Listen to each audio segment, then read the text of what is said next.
Hello again, everybody, and welcome to Friday's edition of Big Blue Kickoff Live, the official, presented by Cadillac. I jumped the script. Cadillac, the official luxury vehicle of the New York Football Giants. So glad you could be with us for the next hour to talk Giants football. Paul Dottino, Matt Sytek, 201-939-4513, or on Twitter at hashtag Giants Chat. And as a reminder, if you don't catch this show live, you can always catch the archive and our entire podcast network on the Giants mobile app, podcast platforms everywhere, and at giants.com/podcast. All right, look, folks, if you've been on Twitter over the last hour, you know some of the news that the Giants have released with their injuries. It is not really great news, to be perfectly frank.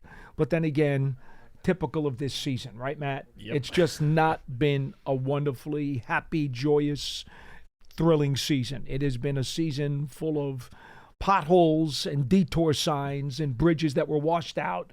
It's just been that way. So why should it be any different as we go into the final month or so of the regular season?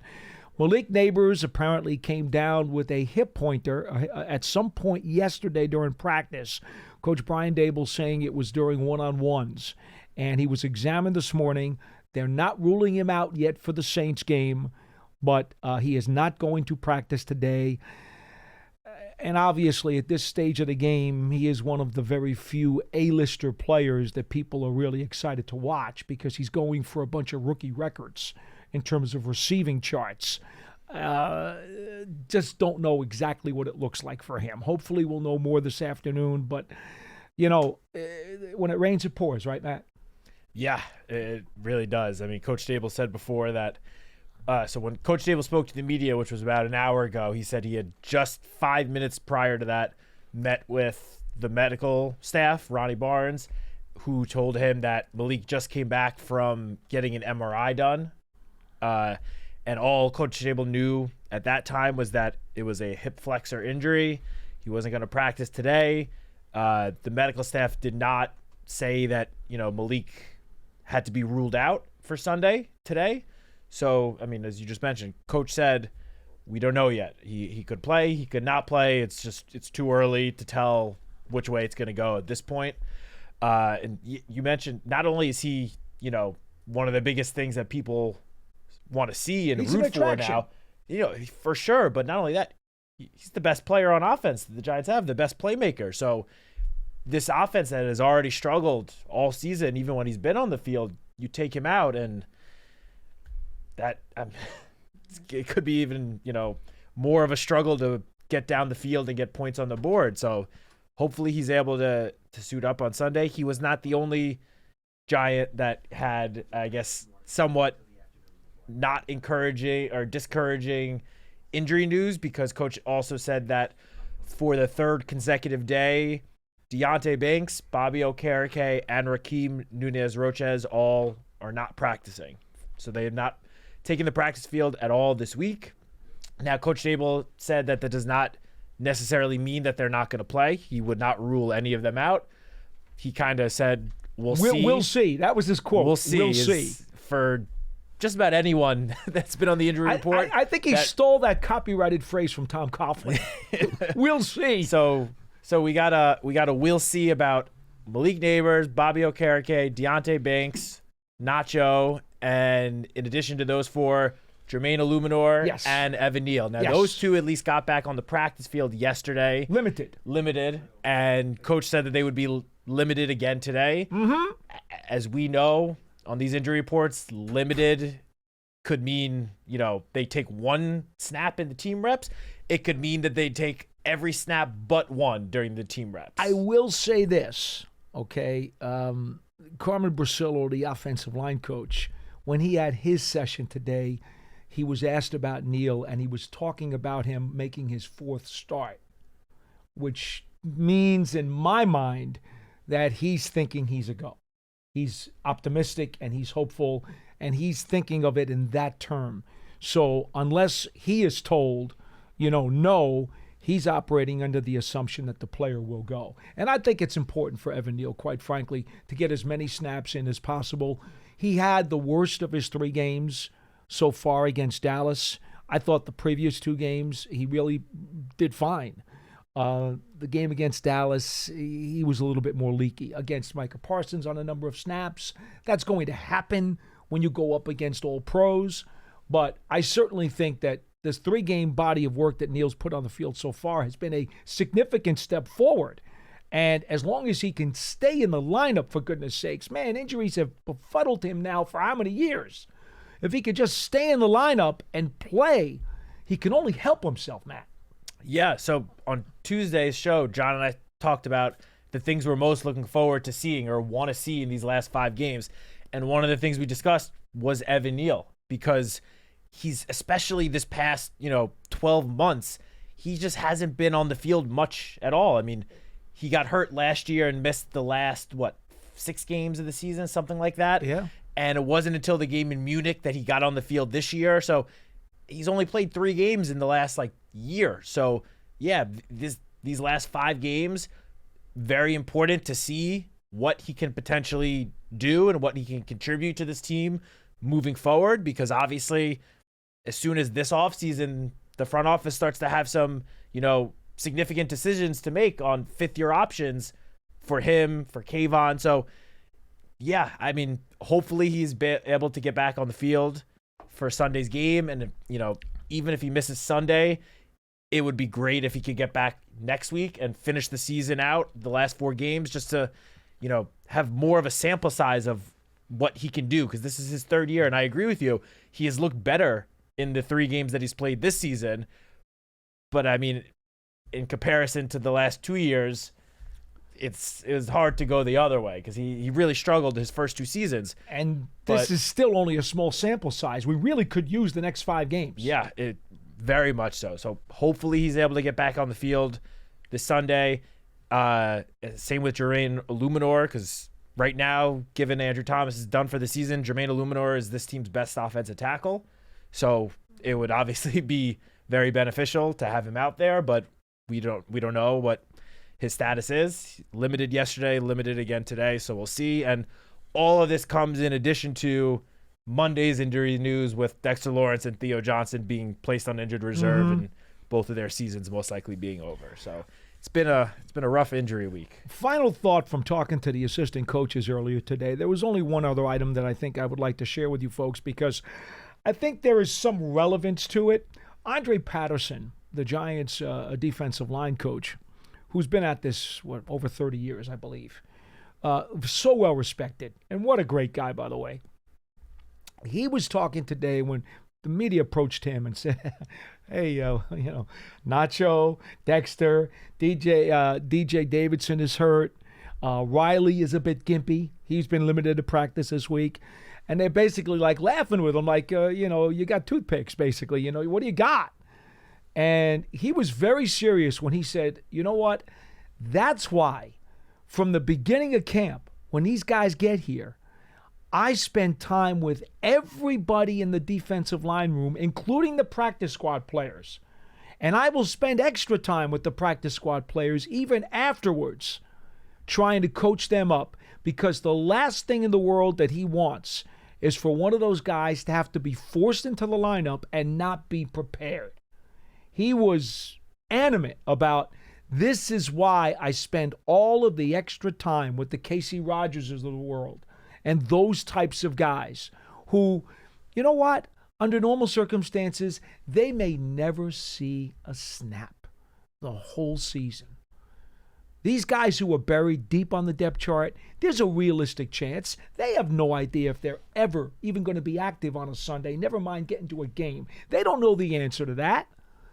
But Coach Patterson emphatically described how this is the time that those guys need to be called upon, and they'd better be prepared and they'd better be ready. Now, how well they'll play, he's like, you can't replace Dexter Lawrence. Okay, we're not going to expect that from these guys. But I need to know that I got them ready so that when they go out there, they know what they're doing, and they have a chance to go out there and compete and put their best foot forward, because this is an opportunity for them to grow as players and to show what they've got. Look, folks, I know to a lot of you it doesn't mean a hill of beans, But as someone like myself who loves the game, loves the details, the idiosyncrasies, the mentality of the game, Coach Patterson is so old school. I love this guy. I joke with a lot of people sometimes. A lot of times, even customer service reps, where they really take good care of you, and I'll say, "Hey, you're from OSU." That's old school university. And when you got a degree from old school university, big thumbs up to you. And he's one of those guys. I love that guy. Yeah, he's great, and he's also just one of the best defensive line coaches probably in the entire NFL. I mean, Sure is. Dexter Lawrence has spoken many times about how obviously the work that Dexter put in, he deserves almost all of the credit for the growth and the development we've seen these last couple of seasons from Dexter Lawrence. But Dexter's be the first one to tell you that he probably wouldn't be where he is today without the help of Andre Patterson. Yep. He's played a huge role in helping Dexter Lawrence become the player, this all-pro player that he is now. He is a great defensive line coach. And, yeah, this week especially, his group in particular might get put to the test because we spoke about all those injuries and we barely mentioned even that DJ Davidson and Jordan Riley are also both banged up and have been limited in practice throughout the week and are not guaranteed to suit up on Sunday. So, Coach Dable brought this up in his press conference that the Giants could be looking at guys like, they expect Elijah Chapman to get a lot more opportunity. I mean, especially the last, I would say, 2 months, he's really only been used in passing situations. But both Coach Dable and Shane Bowen said this week he's going to be on the field more than just passing situations. He's probably going to be on the field in early downs now. He's going to get a lot more opportunity given the injuries. And they brought up guys, like Casey Rogers, Elijah Garcia on the practice squad, Corey Durden, who just got signed from the Rams practice squad. These guys are going to get opportunities this week. There's a game to be played. Yeah. Somebody's got to take those reps.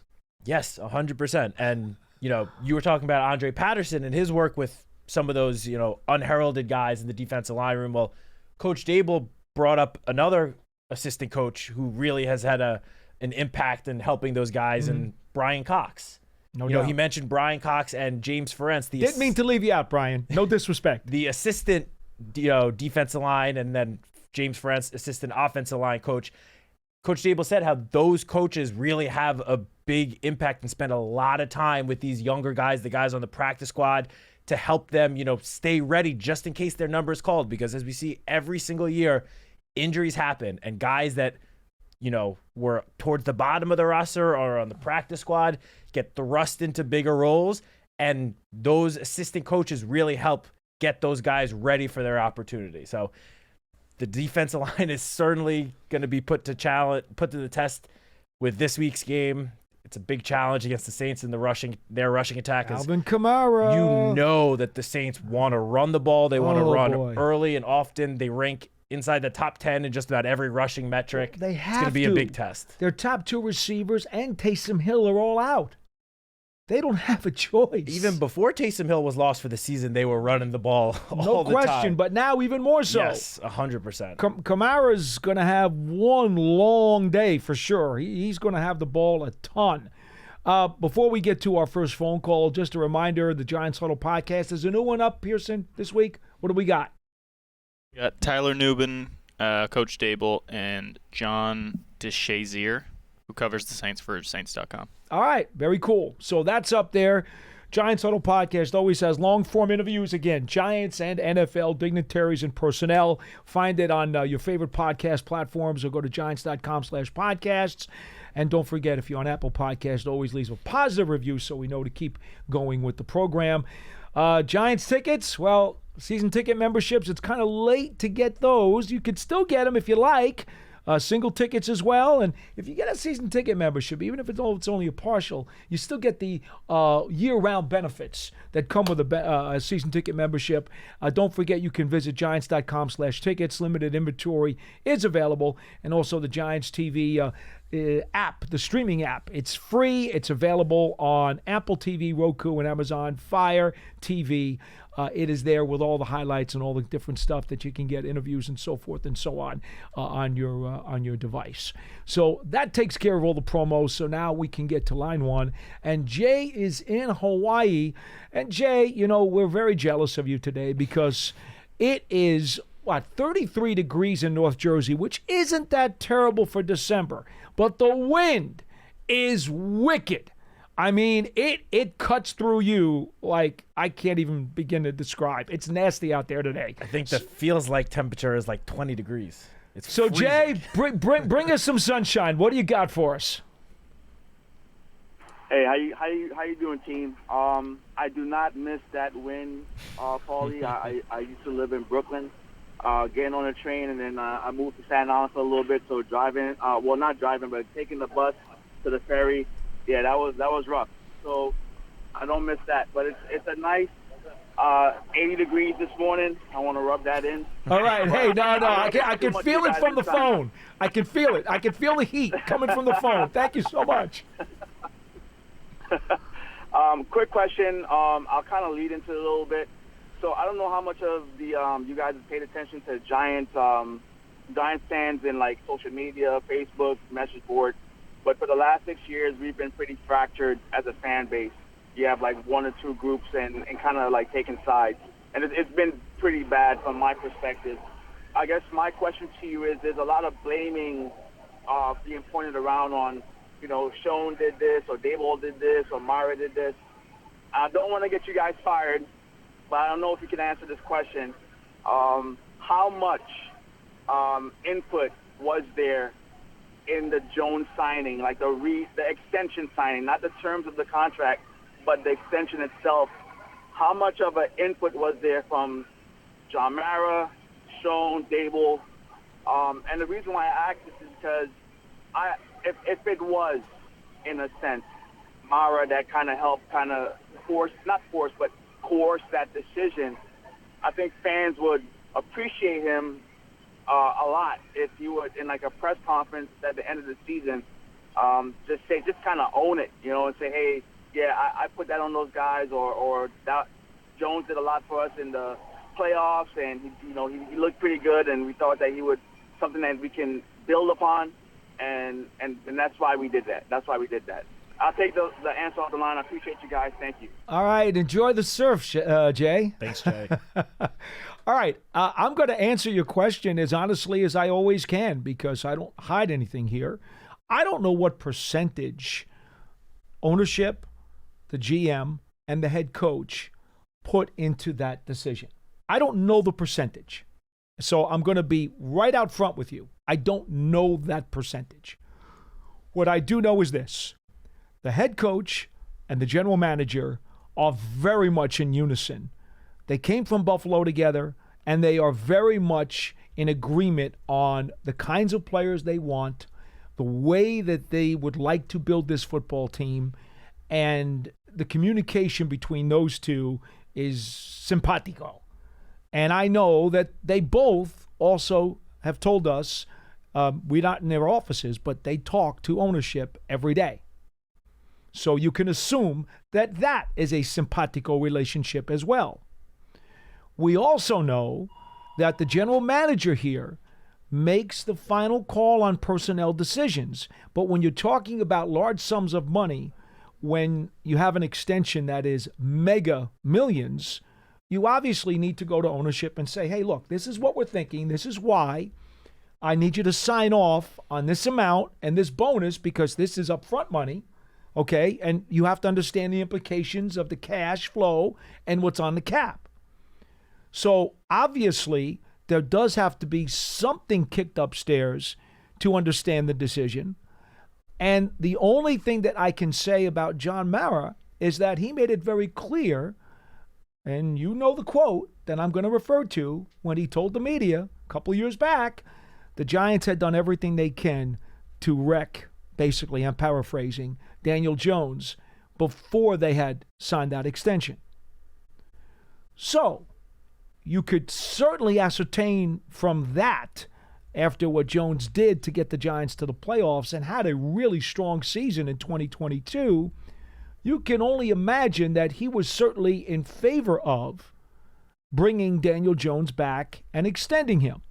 To what degree was that part of the equation? I do not know. I won't pretend to know. I was not upstairs in those offices, and it's not my business to be upstairs in those offices. I've now given you the most honest, complete answer that I have at my disposal. Unless you have something else to add, Matt, I don't know that there's anything else to say.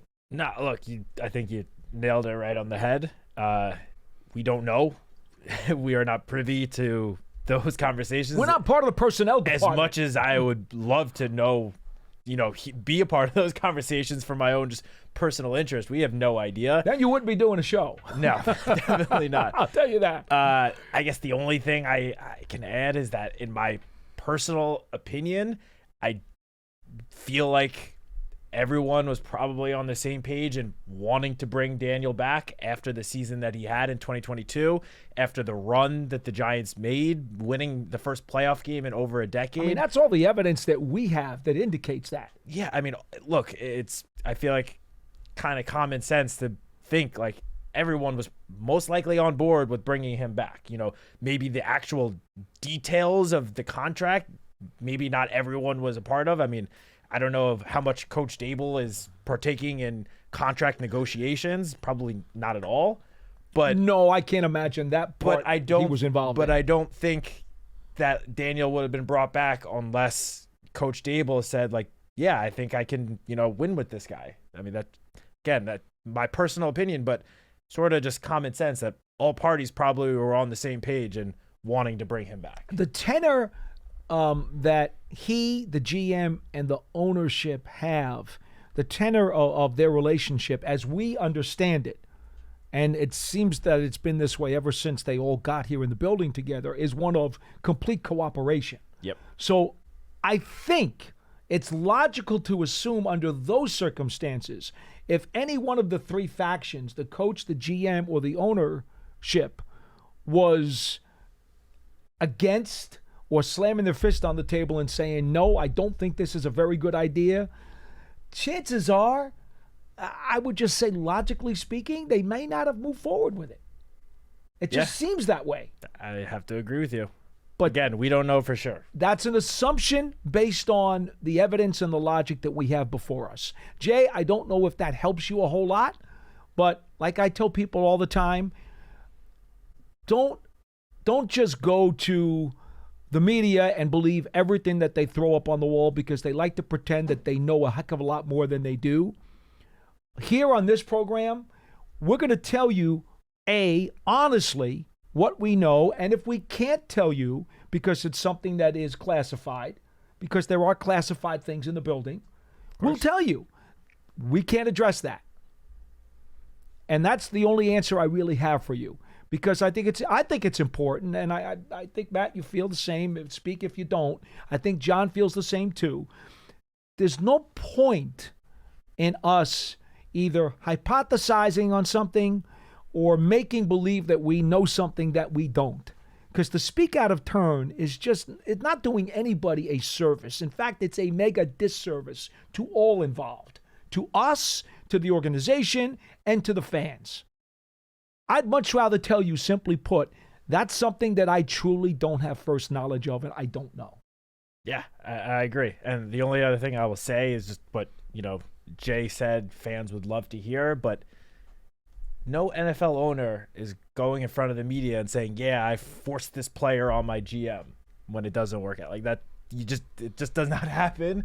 Period. There are some owners, though, who were very out in front when they signed certain free agents, and then you didn't hear from GMs or coaches because the owner needed to be the face of the signing. And you know the kinds of guys I'm talking about. Yep. Yeah, no, I do. So that does happen. Yeah, but that does not happen here, though. One of the guys in particular I feel like you might be referencing is also his team's general manager, so it's a little bit different. It kind of is. But yes, just for, what he said fans would love to hear, like that's just that's just never going to happen for any team across the NFL or across any professional sport. Yeah, if you that's a benefit of owning the team. You don't have to do stuff like that. Yeah, but in that one particular case, the owner is very happy to get out in front and say that he did this and he did that. It is very different if you're the owner and your team's general manager. That's a whole other ballpark. We don't have to go down back to the phones at 201-939-4513.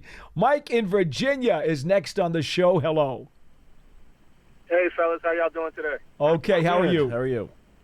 Good. There's a couple things I wanted to talk about if I got a minute to. One was I personally think that we have been misusing players.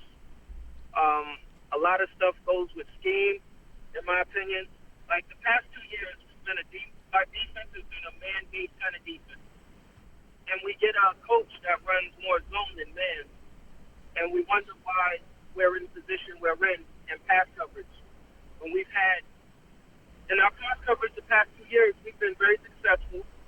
Our run defense, I understand the run defense needs to be tweaked, but I don't think we should have just switched straight to zone when we've been running man and having a lot of success with it. We got rid of Big Cat, who's thriving in another area that would have helped out Dexter. We got rid of, and I understand McKinney went for the money. We got rid of Love, who's being successful somewhere else. I personally think, statistically wise, going to the offense, if we would have built this team correctly around Saquon and allowed Jones to be a play-action quarterback and use him with mobility, I think we would have been a whole lot better, similar to what Tennessee did with Derrick Henry. They knew that they were going to run the ball, but stop it. They had a lot of success. And I just think that we've been mismanaging and misusing players consistently, and it's come to a head, and we're seeing it with our play on the field. People not run fit correctly, people missing tackles. When you're going from man to zone, like Banks was drafted as a man corner, and he did pretty well last year under Wink system. And this year we see what's going on when we're forcing this young man to play zone where he's not successful. Isaiah Simmons, don't put him in coverage. It has been proven that he's not that good. Wink was a young man coming off the edge blitzing, very successful. So I just think that we're using and we're mismanaging people, but I also think that it comes from, I've been a coach since 2012, and I've coached all the way up to high school. Football is football. And I say that to say, when you're losing, us as coaches start to overthink stuff too. So for the people and the fans that are out there, and it's because we get into what can I do to get this better? Mike, you are right about that. When things are going bad, guys work extra hard to try to fix them, and sometimes you can overthink it. I appreciate the call, and let's address your points because we do want to try to get to other people as well. I would say this. There are just a couple of things that I want to make sure that are accurate, and I'm not going to dispute your opinions because you're allowed to have those. But the things that you said that aren't quite accurate, the Giants did not shop Leonard Williams. In fact, Seattle called and asked about making a deal for him, and Joe Shane called up Leonard Williams, brought him up to the office and said, "Do you want to go?" Asked him if he wanted to be traded. And Leonard was like, "Well, what are you going to do?" Well, we're thinking of sending you to Seattle. They had a chance to be a playoff team, okay? And so a very unique situation. This does not happen very often. When a GM says to a player, somebody called for you, they'd like to make a deal for you. Are you okay with it? Are you okay with going? So let's make that clear. The Giants were not looking to get rid of Leonard Williams. That's number one. Number two, Julian Love. They offered Julian Love a better contract than what he originally wound up taking, or lastly wound up taking from Seattle. They offered him the deal. They told him, here's the deal. He wanted to go shopping, or his agent did. Maybe it wasn't him. It could have been his agent. Went shopping around. By the time they got back to the Giants, they had already spent some of their free agent money elsewhere on other positions. And they had told him, here's your deal. If you come back to us later, we may not have the same amount of money available, so you're probably not going to get the same deal. Well, what happened? He comes back later on, and the Giants said, what did we tell you? That's the situation. And so he wound up taking the deal that Seattle offered him. So it was not like they got rid of Julian Love. They wanted Julian Love back. They offered him a good deal to come back, and his camp decided they wanted to get a little bit more money out of the coffers, and they took the gamble and the chance, and that's why he wound up on another team. So let's make those two things perfectly clear. The Giants did not off those two guys. Okay? As far as the other item that I want to kind of dispute in a way, unfortunately, when you have many holes to fill, especially on your offensive line, and you've got to spend a significant amount of money to bring in what they wound up with 3 new starters, Matt, on this offensive line. And, you had offered Barkley basically the deal he got from the Eagles a year and a half earlier, and he turned it down because he wanted more money. You can't say that the Giants offed Barkley. You can't say that because they offered him basically something extremely close to what he signed for with Philly a year and a half earlier, and he refused to take it twice at that time. So let's be very careful here before we go into these narratives. These are 3 players that the Giants had actually not tried to get rid of. All right? As far as the rest of your opinions, fine. I've got no problem. Everybody can have an opinion. And I do agree with you in that I think Banks is a better press man corner than he is his own corner. And I do think Isaiah Simmons, I'd love to see him on the field more. I do think he's got coverage skills, and I think he's a heck of a blitzer. And I've been a fan of his since he came out of Clemson, and I wish that he'd be a bigger part of this defense. I've now said my piece. Matt, if you have anything to add, please do. I just want to make sure that we clear up some of what you said to be was inaccurate. Yeah, I'm just going to touch very quickly on each of those 2 things. First off, with, the players that have since left the Giants, I think given how the Giants season has been going and how a lot of these players are doing on their new teams, people are kind of creating like some revisionist history on how exactly these players departed. Right. And it's easy, to pile on the team that is 2-10 and towards the bottom of the NFL while these former players are going off. But I agree with what you said about there were efforts made to keep a lot of those guys, but the saying goes, it takes 2 to tango. And for, it's different circumstances for different players, but the offers were made, competitive, if not better offers than what these players got. And for whatever reason, they were not accepted. And now people are, a year plus later trying to go back and be like, oh, the Giants just let these guys walk. It's not what happened. And again, it's easy to pile on the team that's 2-10, but just let's not do revisionist history here. They call that low-hanging fruit, right? Yeah, that's one. And the second thing in terms of, players playing what the caller thought was out of position, all I will say is I like to believe that I know a lot about football. I will not even put myself in the same ballpark as in terms of football knowledge as the coaching staff. So if the coaching staff thinks that a certain player should be playing at a position or a certain style or whatever it is, I'm trusting their call because they have forgotten more about football in the last 24 hours than I will know in my entire life. I will happily admit that. So yeah, that's all I'm going to touch on with those 2 points. I feel like we've kind of discussed those 2 topics a lot over the last month or 2. Banks, and I get it. But yeah, the thing about Banks is, he comes out of Maryland, and yes, he is a press man corner, no question. That's where his skill set lies. But he's making the jump to the NFL, so he's got a couple of adjustments to make. Number 1, he's got to adjust to the speed of the game. Number 2, he's got to adjust to the physicality of the game. Okay?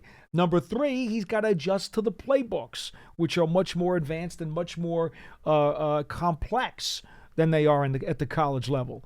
Okay? Then, it is true, he gets a different style defensive coordinator in his second season. So now, as he's trying to enhance his growth and maturing processes, he also now has to come to grips with a new defensive scheme. It is absolutely fair to say he's going to have some struggles with that. That's just logical. So now, over the long term, will he be better off, going back to press man? Maybe he will be. Or maybe he'll wind up being such an accomplished corner in this league where he can play both very effectively. That could be too. As Jerome Henderson said today, he is so early in his career. There is still no question in Coach Henderson's mind that he's a CB1. And he's going to have a long career in this league. But there is still development to be had. And how he winds up playing the rest of his career is still to be determined. Jay, I don't know what else to tell you. That's about the most complete answer that we can give you. Jeff from Maine, you're next on the program. Hello. Oh, hey, afternoon, gentlemen. What's going on? Hey, Jeff. Great job as usual, in what, unfortunately, again, probably the toughest job in showbiz for you guys. Hey, I'll tell you, I need Dr. Vinny Bupat, I get no respect. Rodney was such a blast. That's a guy who had the toughest job in show business. Right. But, no, I've been a fan since like 81, and I've always supported the GM, coach, and quarterback because I think they're really hard jobs. And unless you've been a three-time Super Bowl winning GM, I don't really see how, you'd be able to criticize them. However, having said that, and I've always supported Daniel Jones, I even used to support, I even supported like Dave Brown and Danny Cannell back then. But even after Daniel Jones's last performance, I thought it was so egregious that he did have to go. I am 100% down with Joe Shane still. I've agreed with 100% of every move he's made. And I think someone that criticizes him now but didn't criticize it when he made it is being hypocritical. And but I do have some slight minor criticisms of Dable. I still like him, but the whole experiment with him calling the plays while also running the team, I think that there has been a bit of a lack of big picture oversight on the defense, which, I think could possibly be partly to blame on that. And then I have one particular specific thing on special teams I wanted to run by you. And I was hoping that the return game, there'd be some big plays in it so that it could help teams get back into the game, from the big play. And Eric Gray, I don't think, is the right person to have back there. And I think that's why opposing teams always kick it directly to him. I'd rather see either Singletary or even Turbo Miller back there because they have better big play potential. I don't see Eric Gray breaking, having the ability to, make a big play, and not to mention the fumbles. So those are my points. Appreciate it. Keep up the good work. And any comments, I'll take off the air. Okay. Well, thank you for the phone call. Thank you. All right. Let's address these in reverse order. You were there with Coach Gabriel yesterday, right? I was not out there. You were not out there for that. Okay. He addressed Eric Gray because somebody asked him about the fumbles. He's had a little bit of trouble holding on to the ball on kickoff returns. He said the way they're dealing with this, they like him, by the way, on kickoff returns. And I want to give you a number because he's amongst the top 5 in the NFL in kickoff return leaders. Let me see if I can find this. 25.9 yards per return. Yeah, he's in the top 5. I'm sure of it. In fact, I'm looking for it now. I'm going to find it. Here, kickoff returns. Here he is. Kickoff returns, NFL. Eric Gray is 4th in the NFL. 4th in the NFL in average kickoff return yardage. Okay? So let's just get that out there. He is amongst the best in the league in terms of his return yardage. Now, what probably disturbs you is that he hasn't busted a couple of 50s. Okay, because his long is only 36, but his average is 25. So that means he's consistently given you solid kickoff returns, but he hasn't had any busts for 70 to make you guys really salivate. So that's why you have a warped sense of maybe how good he is at returns, because he hasn't given you the spectacular ones that show up on the highlights. That's number one. Number two, Coach Gabriel said he does a lot of things that they like on kickoff return. He's got good vision. He's tough. He runs with some intent through guys, not afraid of contact. They like a lot of his elements. But he said there's no question that ball security has been a blip. So he said what we're trying to do in practice is replicate the plays under which he fumbled so that we can work on those plays in practice and get him to muscle memory holding on to the ball under those particular styles of plays. So they've addressed it. They're working on it. They understand that that has been a bugaboo, but they like a lot of what he does back there. So he's going to stay back there, and Smith Morset is also back on returns too. So, and he's got some pelts on his belt in terms of being a return guy in the NFL. So that's my explanation for you on that part of it. Do you want to handle the play calling part, or do you want me to say something on that? Go for it. All right. Brian Dable made it very clear earlier when he was finally asked at the beginning of camp if you were going to call the plays, and he said absolutely, and he loves doing it. He'd been doing it for almost his whole coaching career, except when the 2 years he was here to begin his Giants tenure when Mike Kafka was calling the plays. Brian was brought here as an offensive mind, as a guy who put forth a resume that said, you're going to do great things for this team on offense. Now, I know that the results have not been there, but Brian is the head coach. He has a right to do it for sure. I've always been of the belief that, a head coach would be better off not calling the plays. But that's a general philosophy that I've had forever. And I've made that very clear on all of these programs for going back to when we started.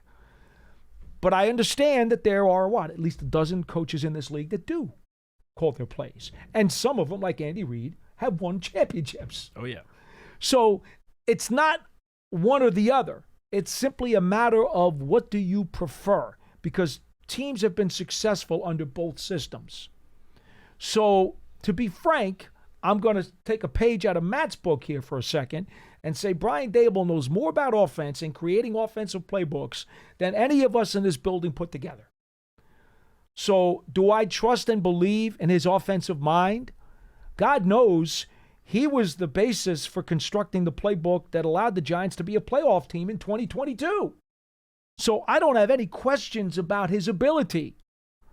And I think that a lot of stuff has gone wrong with the Giants season in each of the last 2 years, of which was circumstantial, related to injuries, and quite frankly, not necessarily, on offensive philosophy, so to speak. That's about the best answer I can give you. If you have something else to add, please. Nope. I feel like my answer to the last caller about the coaches and their decisions, same goes for here. They have forgotten more in the last 5 minutes than I will ever know. I'm not going to sit up here and question their, anyone's play calling or anything like that, because they just know way more about football than I ever will. So who am I to judge? Fair enough. 201-939-4513 is our phone number here on Big Blue Kickoff Live. Jeff, do appreciate the phone call. We got a little bit of time left, so we can take another phone call or two if somebody else wants to get in. Let's talk a bit about the Saints. Yep. Okay, Matt? There is no question that because of the injuries that they've had in the passing game on offense, that Derek Carr, despite a relatively productive stat line, is not doing as well as the people in New Orleans had hoped when they got him from the Raiders. That, I think, is a very fair statement. But let's not forget something. He is a quality quarterback who can still beat you on any given Sunday. And when you have a guy like Alvin Kamara behind you, who's their leading receiver, he's on the verge. He's only a little over 100 yards away from his first ever 1,000-yard rushing season. Okay? You cannot sleep on the Saints because Carr can beat you and Kamara can beat you. Yeah, I mean, I briefly touched on before that the Saints rank inside the top 10 in rushing attempts, rushing yards, rushing touchdowns, and yards per attempt. So this is a team that is looking to run the football, to establish the run. They're going to do it early. They're going to do it the entire game. The loss of Taysom Hill, that is a tough blow for the Saints offense. But quite frankly, all I think that means is that Alvin Kamara is going to get even more touches, because Taysom Hill, one of the biggest roles he had was when the Saints got, close to the goal line. He sort of was their goal line back. Alvin Kamara has proven over the years he is more than capable of handling goal line duties. So while that, losing Taysom Hill definitely hurts them a bit, I don't think it's going to affect their offense too much, at least. And the one other player, which I know I mentioned on yesterday's show with John, that the Giants have to keep a close eye on Sunday, is Marquez Valdes-Scantling. Now, he's only been with the Saints for 4 games. Mm-hmm. That first game against the Panthers did not do much. 1 catch for 5 yards. But in the last 3 games, he has 4 touchdowns. 8 catches. That's yes, 4 touchdowns on 8 catches. And I believe 3 have gone for over 50 yards. Yes. So, or he could sting you. Sorry, 2 of them. 2 of them. I have a 67-yard touchdown. Yeah. A 71-yard touchdown. Yes. Last week was a 28-yard touchdown. He also has a 50-yard bomb that didn't go for a score, though. He's had 3 catches of 50 yards or more. Is what I have. Oh, all right. But the point is, point is he can get deep. Point is, if you don't keep a close eye on him, he can burn you deep. And this goes for any defense across the NFL. And I mentioned this stat yesterday. I don't have to rehash it, but the Giants have struggled when it comes to the deep ball. When it comes to passes 20-plus yards down the field, the Giants have allowed the highest completion percentage in the NFL by a pretty wide margin. If there's anyone that is going to beat you deep on the Saints team, it is Marquez Valdes-Scantling. So while stopping Alvin Kamara, or at least slowing him down, 100% has to be the defense's top priority, especially given all the injuries the Giants have on their front 7. Keying in on Kamara definitely has to be priority number 1. But in my eyes, a very close priority number 2 is keeping an eye on MVS, because if you don't watch him closely, he's going to do that go route and just get behind your defense. And if Carr puts it anywhere near his vicinity, that's going to be a 50, 60, 70-yard touchdown. Carr has gone 4 straight games without an interception and has only thrown 4 on the season. So for a Giants team that has only 1 pick this year, you probably are pretty pessimistic about your chances of picking off Carr on Sunday. He just doesn't throw picks. And, I was talking to some of the Saints radio pre- and post-game guys just yesterday, as a matter of fact. And I said, fellas, I don't understand. I've always been a huge Derek Carr fan forever, since he came out of school. And I don't understand the dissatisfaction with him. And you know what they said to me? Well, we don't get it either. To be honest, I think that everybody wants the shiny new quarterback toy that has these great legs. And Derek Carr is a pocket passer. That's it. It's just that simple. He's a pocket passer. He's not going to do a bunch of incredibly, difficult highlight plays with his legs. He's just a pocket passer. And he doesn't have some of his greatest and most dangerous weapons at his disposal. So what is there to sink your teeth into? And that's what it comes down to. He's a victim of circumstance more than anything else, because his stat line is very productive. Yeah. Look, he's not been putting up MVP numbers, but he has been as you said, just a productive quarterback. He gets the job done. He's really good. And, while he is very much a pocket passer, he's not that dual threat quarterback that so many guys across the league are now. He's only taken 7 sacks this year. As a guy that, as you said, does not leave the pocket often. In 9 games, he's been sacked 7 times. He has not been sacked more than once in any game that he has played in this year. And on the flip side, Spencer Rattler, who did have a 3-game stretch where he was starting due to Carr injured, 3 games, Spencer Rattler was sacked 14 times, compared to 7 sacks in 9 games for Derek Carr. And Spencer Rattler is a lot more mobile than Derek Carr. So Derek Carr, while he might not be the perfect quarterback, he knows how to play the position. He's a professional quarterback. He's efficient. He gets the ball where it needs to be. He's got a completion percentage over 68%, and he's just not going to take too many sacks, which is not exactly the greatest stat you want to hear for a Giants team that the last 4 games has struggled to get after the quarterback after such a strong start in rushing the passer, and now has to play without Dexter Lawrence. And there's nothing that he hasn't seen. He's been around this league for a good part of a decade. He's seen it all. Yes, he is So you're not gonna one of the fool him. older starting quarterbacks. What is in he, the 33? NFL. 33, yes. I mean, look, I said it last year. Jets should have gone after Derek Carr. Well, didn't they try? They Ish. kind of gave him. Oh, that was- yeah. It was a token look, and we're 'Cause going to they be were all dead we're going to set be on all in on Aaron Rodgers. Yeah. They got the wrong quarterback. If they had Derek Carr, they might be in a lot better shape than they are today. But they got the wrong guy. Anyway, so be it. One item on defense, actually 2 items on defense when you talk about the Saints.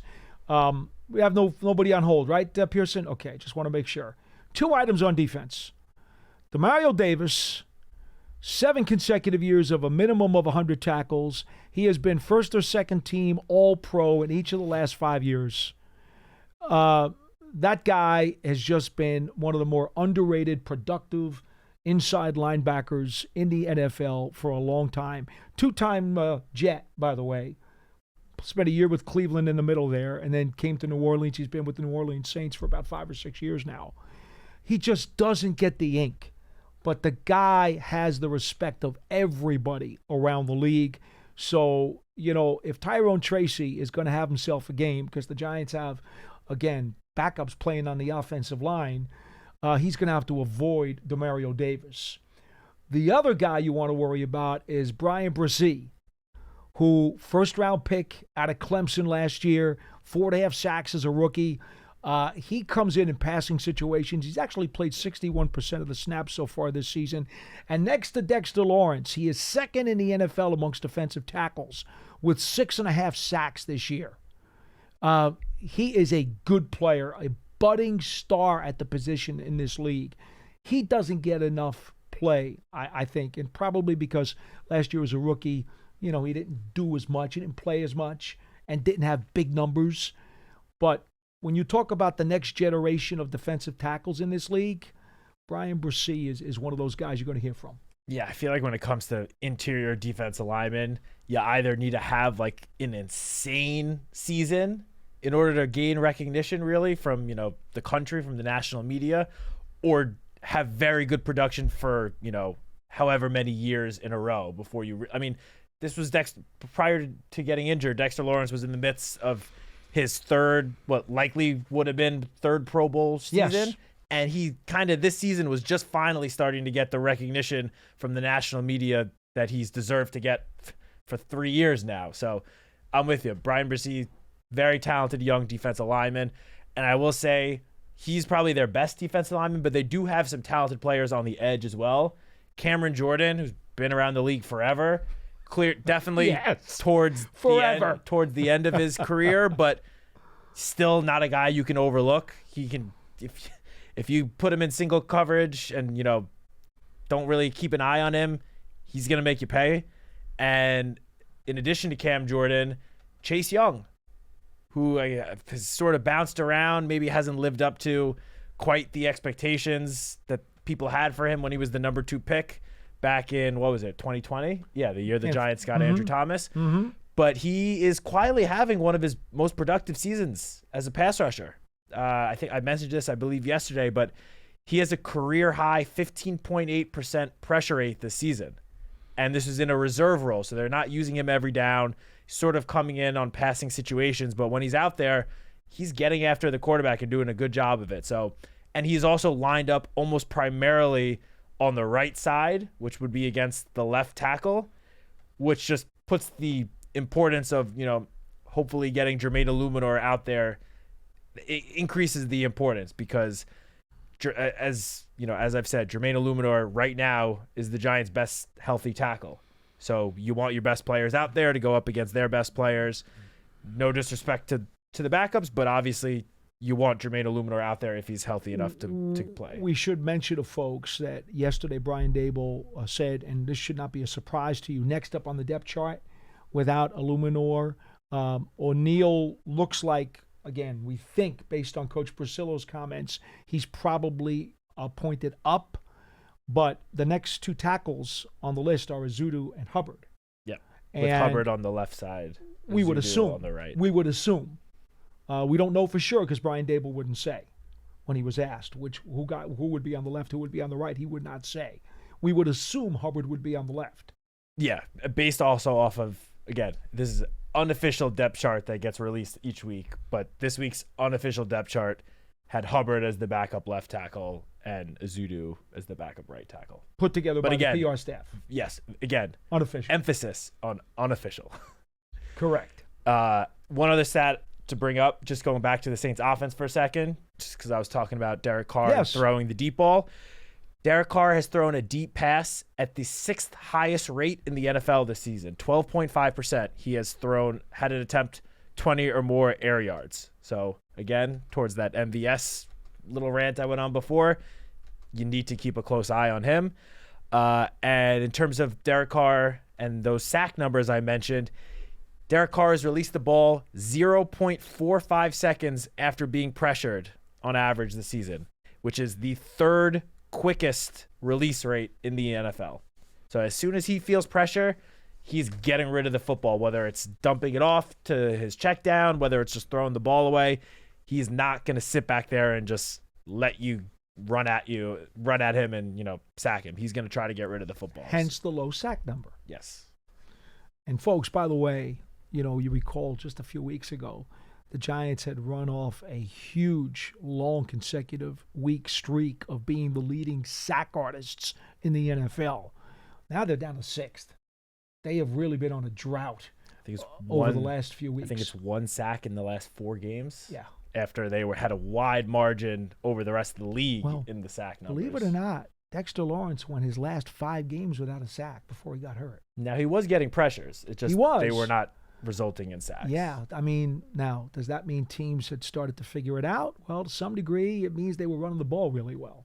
So they didn't have to throw it as much. Yes, the pass. Or throw it in those type of desperate situations. Yeah, I mean, look, we had seen the pass attempt number by opponents drop in recent weeks just because they've had so much success running the ball. They haven't had to throw the ball that much. And the Giants have been the ones playing from behind, which obviously if you're playing with a lead in the second half, you're going to run the ball more than you're going to throw it. Obviously, common sense. So that'll do it for the show, folks. Appreciate you listening and being a part of the program. Again, it's every single weekday live, 12:30 p.m. Eastern Time on Giants.com and the Giants mobile app.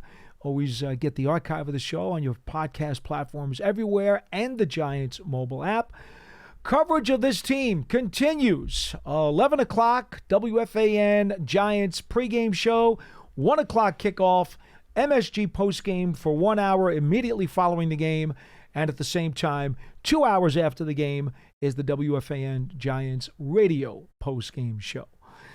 Matt, that'll do it. Let's hope we don't freeze our butts off Sunday. I will be warm in the press box, so I'm not worried about myself. I hope you stay warm. I don't go downstairs till the 4th quarter. But in any event, Pearson, you're going to be on the field the whole game, aren't you? Pearson, you better layer up. Folks, warm wishes. And if you have some old blankets you want to send to Pearson that he might be able to use on the sideline, we certainly will take them. For Matt Sitek, I'm Paul Dottino. We'll see you next time on Big Blue Kickoff Live, presented by Cadillac, the official luxury vehicle of the New York Football Giants. So long, everybody.